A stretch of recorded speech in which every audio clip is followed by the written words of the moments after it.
Welcome to another session of Your Two Cents. And for today, the person giving us their 2 cents is Chef Palesa. And we're going to be getting into the world of the culinary arts, what's going on in that space, what's her impact in that space, what's her interest in that space, and also the legacy that she wants to, leave in that space. Also acknowledging that it is Women's Month and also getting into a conversation around, what does the space, look like, for women at the moment, and also, where are the barriers, what ceilings need to be broken or have already been broken, and also at the same time, just her thoughts, around what it means to be in the industry right now. Chef Palesa, greetings to you today. Good afternoon, Mudia.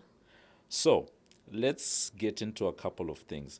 Just before we started, I asked you, if you go by Chef Palesa, Yes. right? And, you said yes, and you also mentioned the fact that a lot more people have been, calling you by that right now. Yeah. Is it an identity that you identify with, or do you still rather have people just call you Palesa? No, it's definitely an identity that I chose to run with. Yeah. Even when, Instagram, I think started, I don't know, I was in my early 20s or something. Yeah. And I was probably just like Palesa Seabela there. And then I ran off. There's a story, I guess we'll get to that. But I ran off and then came back and I was like, my grandmother used to call me Pali Pali growing up. So I was like, okay. I did Chef Palesa, it was taken. So I just like, let me do like the endearing name, Pali Yeah. Pali. Yeah. So I said Chef Pali, it was taken. And then Chef Pali Pali became that. But I'm realizing ever since I turned 30, like, I'm Chef Pali Pali on Instagram, but like Yeah. people are like Chef Palesa. And I'm like, I feel like I reached Hotman status. So I'm taking it on the chin, okay, Chef Palesa. Oh. But yeah, anyways, I feel like maybe it's my like Hotman status now. How many years in the industry? Shoo. Because if you're Over a, 10 years. yeah, because if you're a hoodman, you also No, need, no, listen, yeah, skin yeah, is in the game. yeah, yeah, yeah. Like gloves have been, Yeah. taken off long ago. But yeah, it's probably, I want to say 12 actually. But it's nice to say over 10 years, over a decade. Over a decade, yeah, Yeah, yeah. Let's run with that. Over a decade. Over a decade in the industry, yes. Now, a lot of people think that they can cook. A lot of people have been told that they can cook. At what point do you then say, I can cook, this is something that I can do professionally? Phew, okay. I grew up in a family where my grandmother used to cook as a necessity to feed everybody, So it is what it, like, whatever she has time to cook, that's what's happening. So if it put, done, because that's obviously quick. Put to namas, it's quick, and a lot of grandchildren, it's also economical. Yeah. And then my mother was like Miss Fancy Pants, biryani, curry, and I'm introduced to all these aromatic flavors, star anise, cinnamon in food, and you're like, what's cinnamon in food? That's supposed to go on a pancake, like, Yeah. what are you doing? And then I think my biggest truth teller, my biggest critic has always been my mom. And so the one time, I grew up in like, we had a family business, Yeah. right? So I grew up under entrepreneurship, under business ownership, and that kind of world. So she'd always be busy. She'd always be working. She'd come late sometimes. One Sunday, I was like, I'm gonna surprise her, like, let me do this chicken curry. She always does. I've seen all these weird ingredients she uses that look like bark. So you've been observing. Yeah, you've been observing, watching, yeah. and I'm a very analytical person. I'm Yeah. actually very like mathematical. Like that's actually something I should have also pursued in life. But anyways, so I used to always just watch this ratios, and I literally just did what she does. She takes a spoon, she puts 2 of these. Okay, she takes this, she puts 1 of this. Just photo memory and whatever. Did that, and then she said, biggest critic, ne? Yeah. She said, this was better than mine, and I was like, drops mic. You're in the game. Please. How old are you at this point? 16. You're 16. Yeah, before I went to boarding school. So actually 15. Okay. Yeah, 15. Then I went to boarding school, grade 10, 11, 12. So what happens in the intervening period? Because you've just told us that you've been in the industry for more than a decade, 12 to be exact. For now, I'm just using the exact Yes, numbers. that's fine. 12 to be exact. What happens between 15, 16, up until the point, you say, okay, fine, this is what I want to do. And I say that simply because, and I ask that because those formative years is when people and kids that age are being told that you need to go be studying science, math science, and all of these things. Go be a doctor, lawyer, accountant, all Yeah. of that Yeah. stuff. But at some point, you're like, actually, Yeah. yeah, So prior to 16 and till probably the end of my schooling years, always competitive, sports, arts, culture, academics. When it's top 10, I'm there. Top 5, I must make sure I'm there. In sports, I grew up like chubby, but gymnastics, I could throw down a split now. Like, yeah, Simone Biles. Just saying. I'm kidding. But I was always competitive. yeah, Throughout, all sort of mediums. But like I said, I was very good at mathematics. I was good in school academically, and I was good in sports as well. So I have an older brother. Me and him, we call each other like kindred spirits, right? There's another brother in between us. There's 2 more other siblings in between us, but him and I are very similar. And he had a big influence in my life, and he would always say, no, you need to go study actuarial science. That's what you need to go to. And I was like, oh my God, it sounds amazing. It sounds difficult. It sounds upper echelon. Like, this is my thing, And I was like, that's what I'm gonna do. I'm gonna please him, and that's what I'm gonna do. My mom was very chilled. Okay. I think also because she was spending a lot of money for all these extra meals, and she was just like, yo, can she just pick one thing? Yeah. Now I can cook. Now, Then I leave. I go to boarding school. 3 years of me just literally finding myself alone in Somerset West, in Cape Town. Things change a bit. I realize I'm actually more creative than I am, Get back home. What are you doing for your first year? What are you doing? I said, I want to do hospitality management. I try this thing out. I'm like, oh, it's not for me. I drop out. I go work in retail. First year. Second year, I'm like, okay, it didn't work for me. My way didn't work. Let me just go do financial management at UJ. I go there, do the whole first year. I stay another semester because UJ Choir says we're going to New York. I want to go to New York. But in my mind, I've dropped out. Yeah. We come back, I'm like, I'm actually done with this. Go to fashion school. Right? Fashion school. Okay. My grandmother used to, her side hustle outside of being a domestic was sewing, linens, clothing for little girls. I used to have bespoke, but my grandmother used to make my little dresses going to church, whatever. So she taught me how to sew. In that year where I was in retail, I got very much into fashion.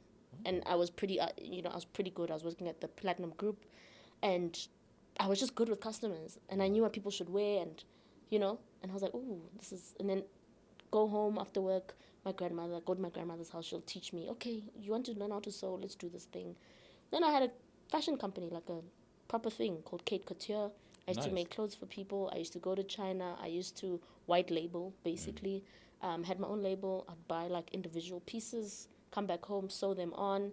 I had a good client base. It was a good business, to be honest. For someone who had no bills, no nothing, no, obviously my mom was paying my school fees. I went to fashion school. That went well. But then that entrepreneurial bug bit me, and the fact that I could make money at my age was like amazing to me. And so when I finished like first year at Lysoft, I was like, I've learned all I need to learn. Time to go make money, And then I went in full force in that thing. I was traveling to China 3-4 times a year, alone.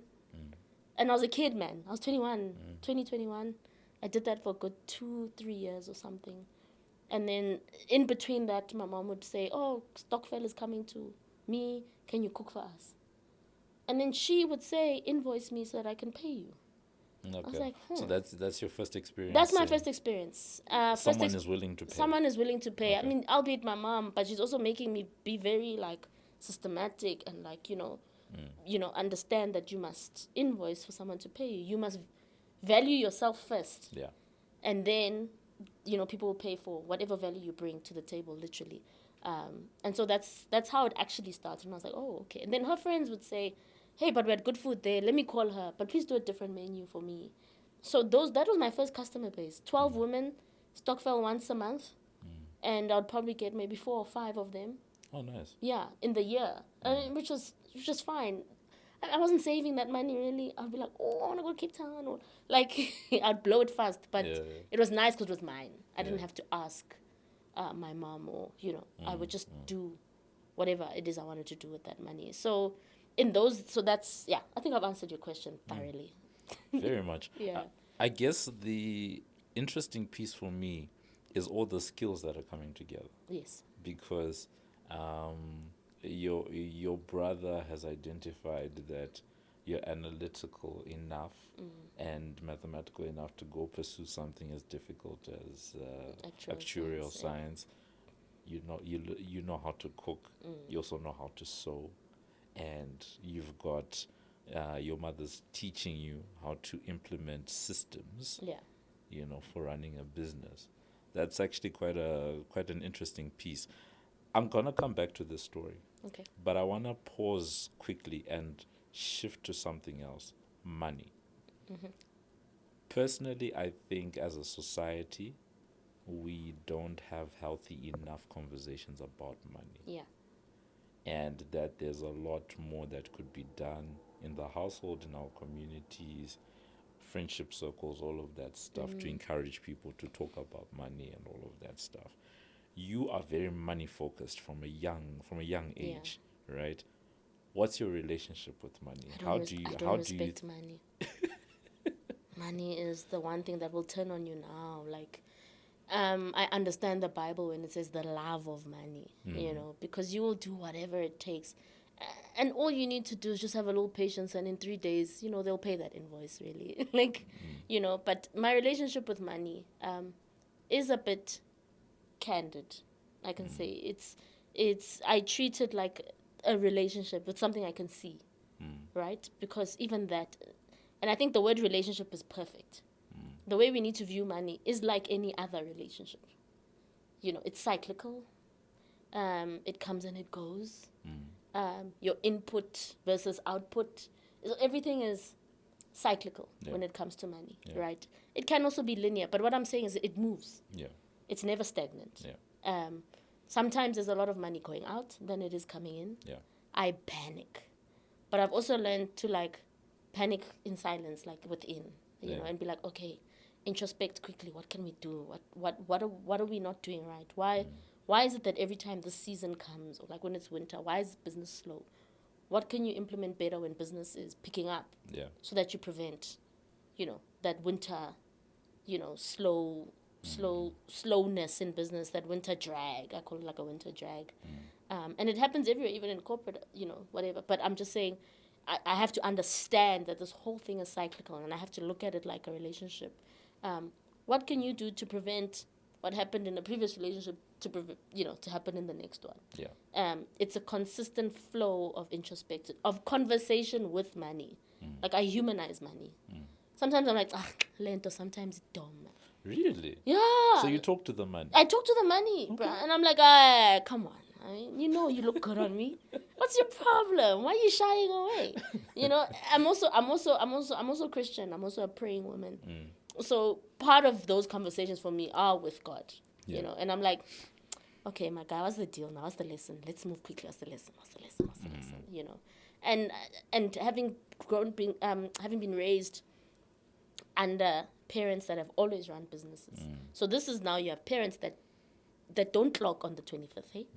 So I've never known month end. I've never heard month end. That's really. Never been your mindset. Yeah, it's never really been my mindset. I've always known there's money when there's money, and there's no money when there's no money. So there was a time where we owned a garage and a filling station. And there was a time where there was no petrol for 8 months. And we all knew at home, you can't ask for anything right now. There's not even petrol, what's happening? And I mean, now in hindsight, my mom will say, yeah, we're owing Escom, it was bad. And, so my mom has always had that relationship with money. And I saw, I don't know, but in the 90s, black parents had credit cards, my God. They were whipping those things out, Mandela gave them out, and said, this is freedom. To this day, I don't have a credit card. Yeah. I always make a joke, and I'm like, guys, I live like a Muslim. I live a cash life. If I can't afford, I can't afford. So a lot of those things, watching, analyzing, being a bit more of an adult in my childhood, I guess. I don't think kids really look and say, oh, there's no money now, keep quiet, there's money now. My kid certainly does not do that. He just thinks this thing is ever flowing. Yeah. You know, but yeah, I think I've had a healthy relationship with money because I can confront that thing, you know. At what point do your parents bring you into the money conversation?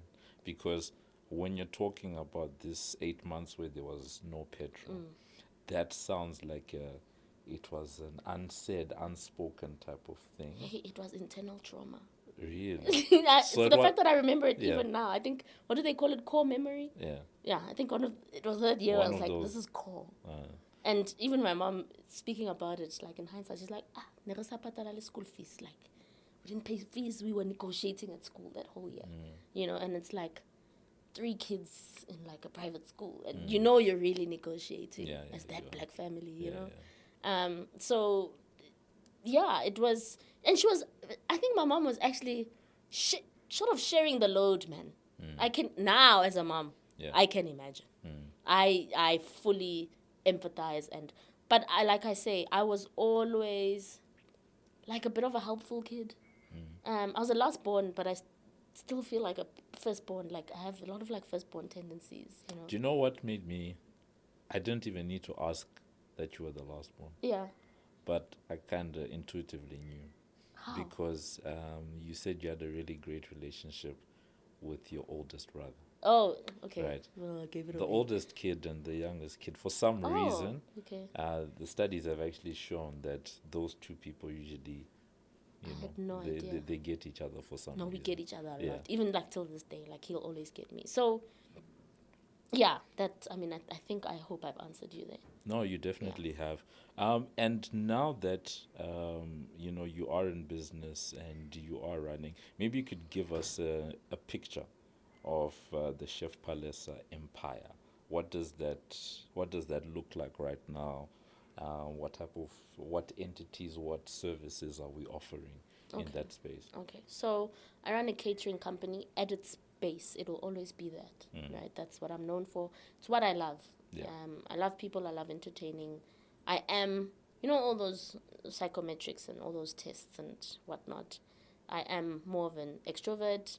I am more of a hospitable, personality. I have those characteristics. Yeah. It's in me. I'm not on the wrong path. Yeah. Right. So in essence, it's who I am. Yeah. So I have a catering company. I'm moving obviously now towards it running itself.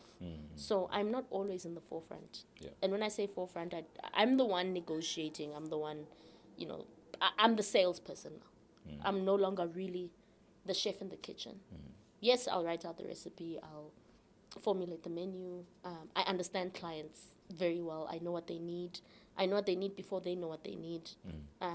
That's why I always ask, what's the event? What's happening? What kind of people are coming? What's the demographic? What's the flavor profile I need to be putting in? Whatever. That's what I do. I do I'm front office, And then, okay, cool. I've got about 8 or 9 freelancing chefs, but they know my flavor profile. We work together a lot. Those are my people, right? So I'll call them, any one of them, and I trust any one of them to execute what we do. And so I've started scaling, and scaling doesn't start by like, oh, what are we introducing? No, it starts with yourself when you're an entrepreneur, especially when you're a chef who's running a business and people think or expect you to be the one in the kitchen all the time. Yes. If I'm in the kitchen, I can't respond to the email. It took me a long time to get there. I'm a control freak, nyana. Yeah. So I've moved away from that. So now that's, in terms of the catering, that's where we're at now. And now because I can have more hands, my own hands doing different things, I did last year, if I'm not mistaken, have a coffee shop, bistro, restaurant in Dunkeld, but I was also in, I don't know what you say, like when sometimes the South African situation of crime can also just decide to be in business with you. So we got that's a into an huge. unfortunate deal, me and crime, and things were stolen. And I was like, oh, okay, It's like that. we gotta close down because I don't know how to move forward with this. It'd be like that sometimes. But yeah, so that happened, and so I had my stint in trying to run a restaurant, of which sometimes when I look back, I'm like, "Marabo wenzani?" Because I've sort of always known that like there needs to be some money laundering of sorts when running a restaurant. Yeah, the what you The cash flow, especially it's unreal. not even just the cash flow, the Yeah, margins that the that you have margins. to run at in However, restaurants. mine did have. Now going into more of your question, mine did have an element, a big element of it has to also cater to my current catering clients. So it has to also have the element of a eventing space, of which we did do quite a few of those, and that was my plan. So in terms of my model, my plan to pay my rent was actually through venue hire. So the restaurant was actually mainly like a marketing Place. expense, Yeah. So running every day was more for marketing. Like, oh, we can actually find her here. Oh, we can have meetings here. If we need to meet with her, she's doing our wedding. We can go to her coffee shop and we can experience her food there, which is obviously simple, But effective. but effective. Yeah. And so that was my scaling, and it made sense to me that it has to be in the middle of Joburg, in a nice suburb. Yes, I may be paying rent that's unprecedented, but it made sense, right? It was a risk I was willing to take. But unfortunately, like I said, I got into an investment deal with my venture capitalist called Criminals. Yeah. And, yeah. Moving forward, though, will I go into a restaurant situation? I don't know. But if I do, hey, don't ask me who my investors are. I'm kidding. But I might, I don't know how I feel about that anymore. But I am more into, I've realized I grow up, I become I'm a bit of a socialist now, a lot actually.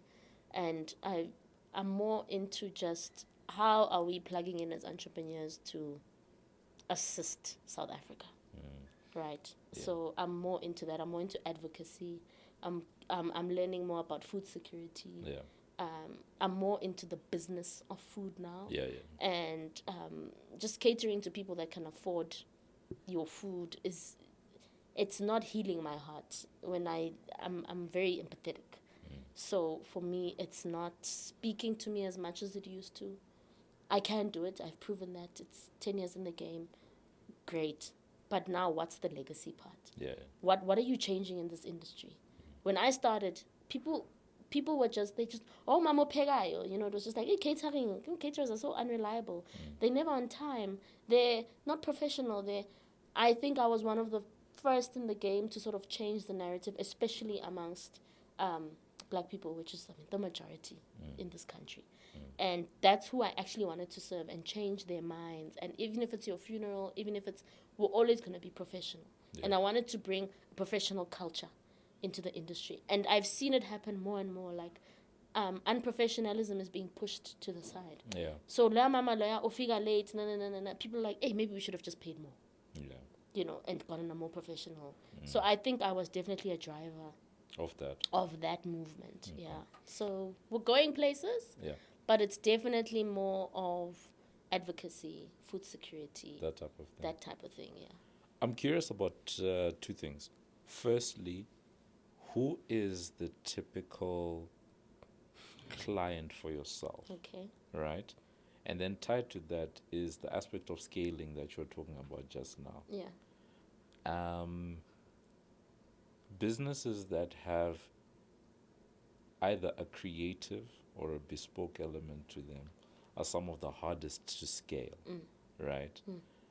And one of the hardest parts is the fact that, apart from yourself, because a lot of people that are creative want to make sure that they are in charge of the thing. Yeah, there's an ego. Right? There's an ego involved. You're also emotionally invested in the dishes, right? But on the other side of the equation is a client that is like, I'm here for Chef Palesa's food. It's great that she's got these people that are working with her who are possibly, qualified chefs, all of that stuff, but we're here for Palesa, right? So how have you moved past that dynamic? I just don't tell them it's not me in the kitchen. I mean, like, Yeah. what they don't know, they don't need to know. Yeah. But for me, like I've said, it's how I train my staff. It's systems. It's systems. I mean, dude, it's systems. It's not the CEO at Discovery that's approving your medical aid. That's not what's happening. And I do think when a black person is at the helm of a business, our people expect it to be that person all the time. Yeah. But in their own corporate structures, it's not them in front, right? They're all moving pieces of the puzzle. Yeah. They're all contributing to the end product or the end goal. And sometimes we expect so much from people who look like us, giving us a service and being there. And I once had a client who was like, the food was lovely, they were on time, but my biggest disappointment was you weren't there. I was like, I guess that's not a complaint. Yeah. They were on time, the food was lovely, the clients enjoyed, they cleaned up, they left your kitchen spick and span. What's the actual complaint? You weren't there. And I was like, and those are the knocks you take when you choose to scale. I've had events happen, and I was on a cruise ship and there was no Wi-Fi. So you had And no idea those what clients to do. didn't even know where I was. And I was like, okay, we're growing. So if I can remove myself now, that's perfect. Yeah. And like, white companies have been doing this for the longest of time. You never see the one whose name is there at the event. And you know that when they're at the event, then this is a personal client. deep, This yeah. is serious now. Yeah. You also asked me what sort of is my clientele. I think in a way, yeah. I don't discriminate. My clientele is money. I love that. Yeah, I love that. Clientele is who can pay. Yeah. However, obviously you do look back and you say, okay, this is where I go more often now. These are the suburbs or the estates that I enter more often, right?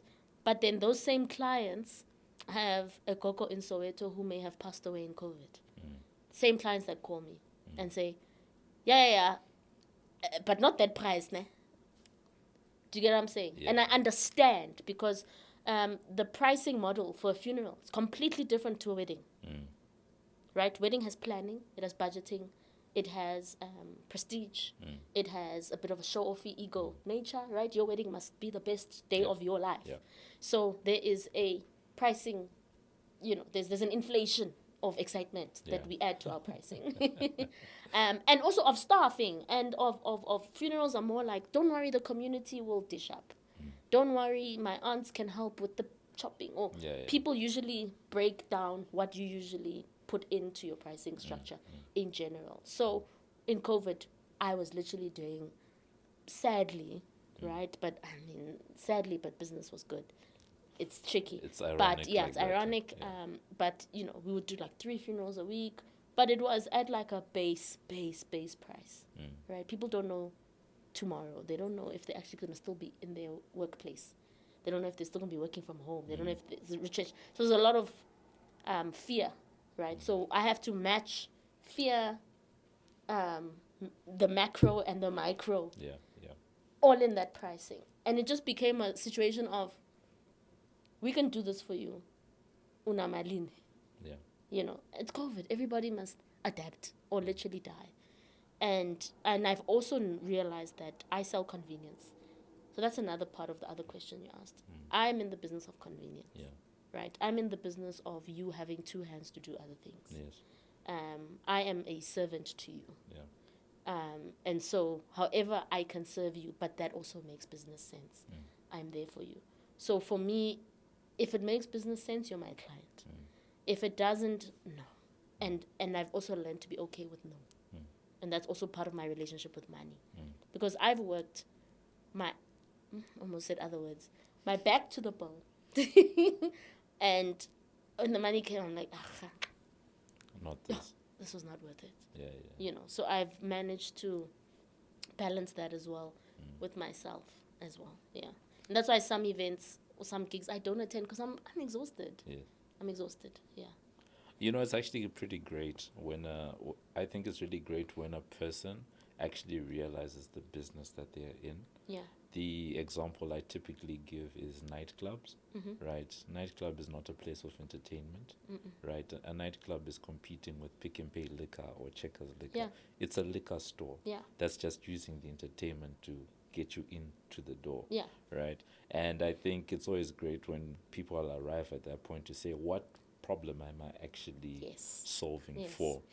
Where I want us to end today's conversation, I'm sure that you and I could probably speak for another 3 or so hours. But I figured that your podcast are like 30 minutes.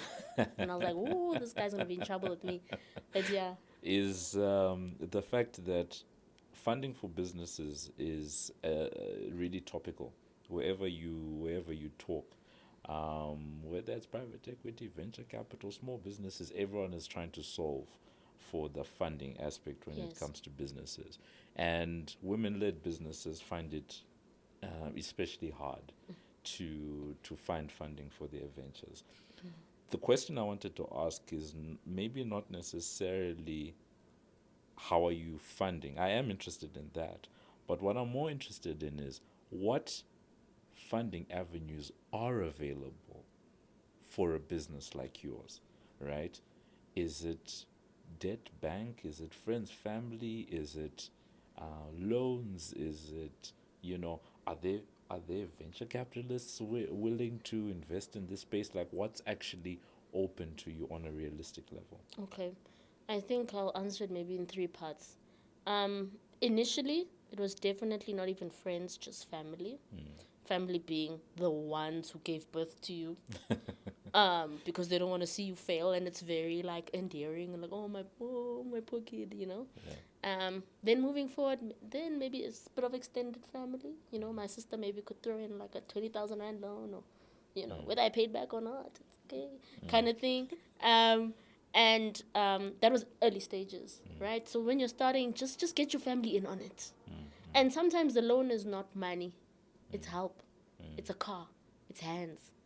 And you need to acknowledge and be thankful and be grateful for all of that as well, because time is the most expensive commodity, right? Yeah. And then moving on, you realize you're trading more.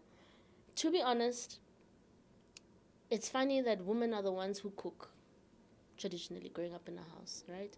But then men are the ones who become chefs. Chefs, yeah.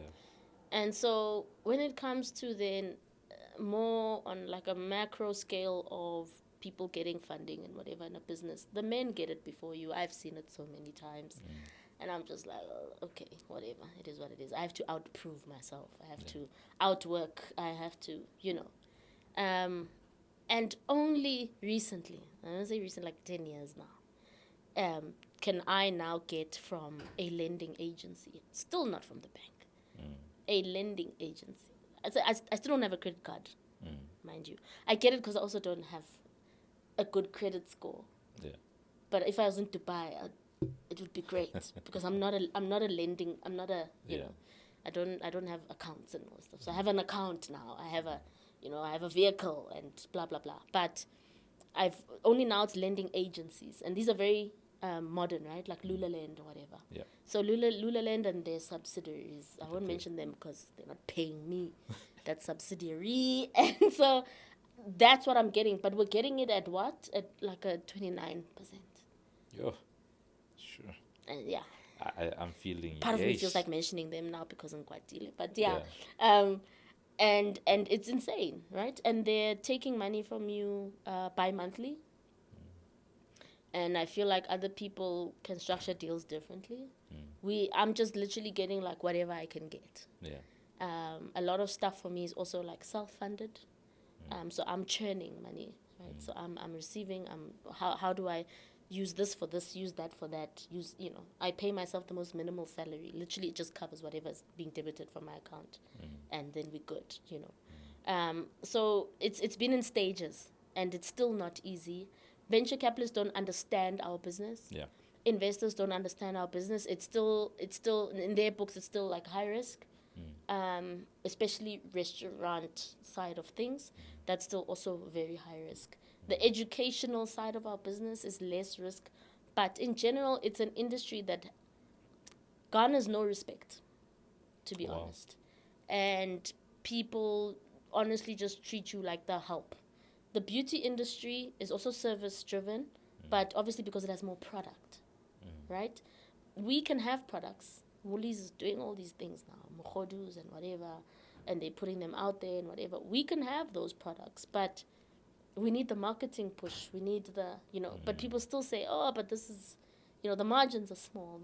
And I'm looking at all of this and I'm like, I get it. And that's why maybe I'm pivoting more to the cyclical part of where the analytical 16-year-old. Yeah. I'm pivoting back to the one who used to make clothes. What did I do with my hands? Yeah. How can I expand this market? Can I do products that maybe don't, like maybe aprons or maybe something else that relates to the kitchen or relates to the lifestyle Okay, I that see. is not competing on the margins. Yeah. Can I go into advocacy? Can I go into teaching? Can I go into politics, which I'm very interested in also, helping communities thrive, in the Eastern Cape, people are dying from starvation, right? It's stats that are not being put out there because they're not growing their own food anymore. How can I plug myself into that? How can we teach? How can we? So it's, unfortunately, maybe these are the limitations put on me, but they force me to expand, right? To think more outside the box, but keeping the base of my catering company as like what you should know me for, so that it all makes sense. Yeah. So it's like my center, and then everything that works around it must sort of make sense. Yeah, and always come back to that. But at the end of the day, I'm of service. Yeah. And I always ask myself, people say when you're an entrepreneur, what gap do you fill? And I always say, what is it that is of service, that I can fill, that I can do? And that's how I think I'm building a legacy. Service, and that's what I learned from my parents as well. It's about service. Their garage has since been taken over and whatever the case is. But every time, like, they see my mom or whatever, it's always like, yo, siyakumbula that time I broke down and I came there and I fixed my car. And it's people always have a story to tell about you. How you made them feel and how you were there in their point of need. So that's why I said I'm a bit of a socialist now. I'm more about what do people need more than what can I get from people. Yeah, I wish I could be rich enough to say that. I wish I could say I'm a philanthropist. But yeah, I'm the philanthropist underneath that tax bracket of philanthropy. But yeah, that's me actually. All right. Yeah. And on that note, I think that's a good place for us to land today's conversation. Awesome. It has been a really great one, just understanding a little bit about Chef Palesa, her story, where she's come from, the entrepreneurial spirit, this person who has taken all of these different skills and put them into one. And also her emphasis, I think it's a good one. Firstly, I think, based on what you've said, having a healthy relationship with money, but two, an emphasis on professionalism. Yeah. I think that is, bar none, probably one of the most important things that people need to deal with, right? Because small businesses get a really bad rap because of the gross levels of unprofessionalism. Great that we're here to support people in their endeavors, but you also need to come to the party, with a certain level of quality, with a certain level of excellence and professionalism. So really great to see it from there. And also just understanding, the role that, her family has played, in this journey, the support, and also leading us around what's actually happening in the funding space and, what's actually open to you right now. Hopefully, we will see continued evolution, and over time you will be able to have those conversations with the banks. But banks invest in the numbers, they don't invest in the person. Hey. So yeah, it's a tough one, but I definitely I'm certainly there with you. So on that point, that's where we do end off. Chef Palesa, thank you so much for giving us your 2 cents today. Thank you. I hope my 2 cents was valuable. Certainly.